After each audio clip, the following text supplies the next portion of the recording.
പ്രിയ വിദ്യാർത്ഥികളെ, എല്ലാവർക്കും നല്ലൊരു ദിവസം ആശംസിക്കുന്നു. ഇന്ന് നമ്മളെ മാത്സ് പരീക്ഷ കഴിഞ്ഞു. എല്ലാവരും നന്നായി പരീക്ഷ എഴുതിയെന്നാണ് നോക്കുന്നത്. ഈ ക്വസ്റ്റ്യൻ പേപ്പർ അനാലിസിസ് നടത്തുമ്പോൾ ഏറ്റവും കൂടുതൽ ഡ്രോയിങ്ങിനെ കുറിച്ച് നമ്മൾ പറഞ്ഞിരുന്നു.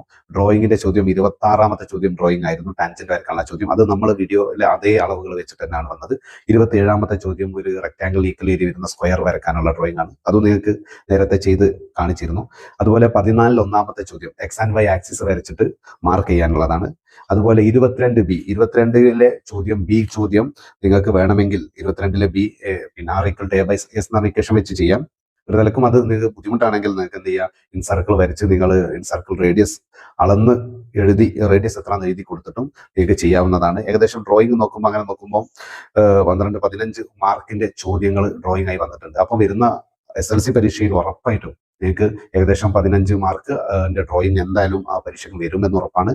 ഓരോ ക്വസ്റ്റ്യൻസും എങ്ങനെ വരും എന്നൊക്കെയാണ് നിങ്ങൾ നോക്കേണ്ടി എന്നുള്ളത് നമുക്ക് ഓരോ ദിവസം ഡിസ്കസ് ചെയ്ത് വിടാം.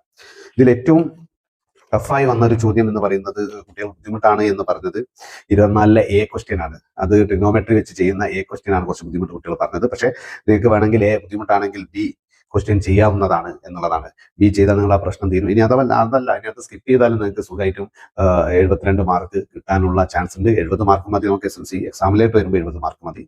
അപ്പം ഇവിടെ 80 കാൽക്കുലേറ്റ് ചെയ്യുമ്പോൾ 72 എന്നൊക്കെ വേണം. ഏതായാലും നിങ്ങൾക്ക് നന്നായിട്ട് പരീക്ഷ എഴുതി ഒരു നല്ല ക്വസ്റ്റ്യൻ പേപ്പർ ആയിരുന്നു. ഏത് ഭാഗമാണോ നിങ്ങൾക്ക് പ്രയാസം അനുഭവപ്പെട്ടത് നിങ്ങൾ കമന്റോ മെസ്സേജോ ചെയ്താൽ തന്നെ അത് ക്ലിയർ ചെയ്യുന്നതാണ്. ഏതായാലും ഇതിൽ ഓരോ ക്വസ്റ്റ്യൻസും നമ്മൾ വരുന്ന ദിവസങ്ങളിൽ നമ്മൾ ക്ലിയർ ചെയ്ത് പോകും. പിന്നെ ഇതുപോലെയുള്ള പരീക്ഷ ആണ് നിങ്ങൾക്ക് SLC പരീക്ഷയ്ക്കും വരിക. ഇതേപോലുള്ള ചോദ്യമായിരിക്കും, അല്ലെങ്കിൽ ഇതിനേക്കാൾ ഒരല്പം നിങ്ങൾക്ക് എളുപ്പമാണ് ചോദ്യങ്ങൾ ഉണ്ടാവുക എന്ന് നിങ്ങൾ മനസ്സിലാക്കാം. ഇനി വീണ്ടും നന്നായി പഠിക്കാൻ, നോമ്പൊക്കെ ആണെങ്കിൽ കൂടിയിട്ട് നന്നായി നമ്മൾ ടൈം പ്ലാൻ ചെയ്ത് പഠിക്കണം എന്ന് ഓർമ്മിപ്പിക്കുകയാണ്.